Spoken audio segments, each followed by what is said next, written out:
Before we begin, viewer discretion is strongly advised. The following is for educational and entertainment purposes only. This is the verbatim federal courtroom testimony of the Sean Diddy Combs trial, as reported by Inner City Press. What? If one man held secrets that could unravel presidencies, bankrupt billionaires, and destroy the careers of Hollywood elites, all with a single folder? The courtroom was silent, but the implications were deafening. This wasn't just a celebrity scandal. This was something darker, deeper, a conspiracy so well protected it had lived in the shadows for decades. In this video, we're taking you deep inside the federal courtroom where Sean Diddy Combs, yes, the music mogul, was no longer untouchable. With testimonies from federal agents, leaked intelligence files, and shocking political ties, this trial became known as the Blacklist. What started as an investigation into parties and payouts turned into an expose of a shadow empire running on blackmail, influence, and immunity. It began quietly. A former FBI agent named Mark Halperin walked into the courtroom wearing a navy suit, with a badge barely visible under his lapel. The tension in the room was immediate. Reporters paused their typing, jurors leaned forward, and even the judge's gavel hung in suspense. Halperin wasn't here to offer speculation. He was here with receipts. According to his testimony, Diddy wasn't just a celebrity mogul. He was part of a network. A network so deep it allegedly reached the Obama administration. Halperin's statement was simple, but devastating. The reason Diddy stayed untouched wasn't his lawyers. It was because he was useful. He went on to outline how this web of protection extended beyond lawyers or PR firms. We're talking high-level federal shields. Every time the FBI got close, someone higher up slammed the door shut. Who were they protecting, and why? Then came the real shockwave. The back doors opened again, and a man with no name took the stand. Identified only as Special Agent Redacted, he was a high-ranking federal agent specializing in organized crime and political corruption. He had been tracking Diddy for over 2 decades. He opened a black folder and declared, "What's new is that we're finally allowed to talk about it." He detailed blocked investigations, missing files, and federal interference going back to the 1990s. A 2001 sting operation in Europe exposed Diddy's network of shell companies and money laundering rings. But when agents moved to act, their warrants were mysteriously denied. Every investigation met the same fate: deleted files, reassigned agents, and silenced witnesses. At one point, the FBI believed Diddy had unofficial informant status, the kind only granted by a handful of people in Washington. Then came the name no one expected: Barack Obama. Agent Redacted pulled out photographs and metadata. First, an image of Diddy and Senator Obama at a 2005 fundraiser.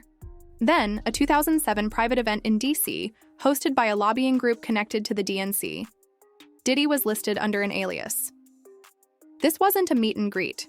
It was an off-the-books meeting. The agent alleged Diddy traded favors, leaked intelligence, secrets, and information on rivals in exchange for legal protection. In 2009, the FBI filed a wiretap request targeting Diddy's communications with known traffickers. The request was denied. By whom? A White House legal office. The implication was chilling. This wasn't about guilt or innocence, it was about access, about Diddy having friends in the right places to make investigations vanish. One image changed everything. A high-res photograph taken at a private Martha's Vineyard estate in 2014. In it, Diddy, Barack Obama, and Reverend Al Sharpton. This wasn't a charity gala. This was a closed-door meeting on private property owned by a billionaire, with ties to defense contracts and the entertainment industry.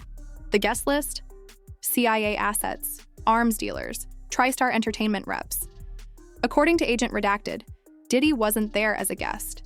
He was the messenger, delivering street intel to the elite in exchange for immunity. This wasn't conspiracy. This was documented, verified, and presented as evidence in a federal courtroom. It got darker. Agent Redacted described a private surveillance room inside Diddy's LA mansion. 30-plus monitors connected to hidden cameras. Bedrooms, pools, private studios. People were recorded without consent. Celebrities, politicians, executives, all vulnerable, some intoxicated, some coerced. In 2016, agents secured a warrant to seize 3 hard drives. But just before arrival, the server room caught fire. Arson. 1 drive survived, retrieved from a safe deposit box in Puerto Rico. Inside, hours of footage, including compromising moments featuring high-level figures. Diddy allegedly used this footage as blackmail, not to flaunt but to control, to negotiate favors, to stay untouchable. The next bombshell? A declassified CIA memo labeled Entertainment Assets, High-Risk Targets. Diddy was flagged as a high-value influencer. He wasn't recruited, but his reach into parties, music, and Hollywood made him invaluable. His events were data gold mines. The agency reportedly monitored these circles for behavioral trends and political intelligence. In return, Diddy operated with almost no legal restrictions. As one analyst put it, he was beneficial enough to overlook. Not sanctioned, not innocent, just useful. Agent Redacted held up a notarized ledger. Wire transfers traced from shell companies tied to Diddy's empire, routed through accounts connected to Britney Spears' conservatorship structure, and shady political PACs. One transaction stood out. BO plus RS all handled. Payoff confirmed. BO widely believed to be Barack Obama. RS allegedly referred to a major studio exec. These were not allegations. These were documented payoffs, tied to lobbying efforts, campaign donations, and possibly human trafficking suspects. The agent then opened a manila folder marked Confidential Witnesses Declined.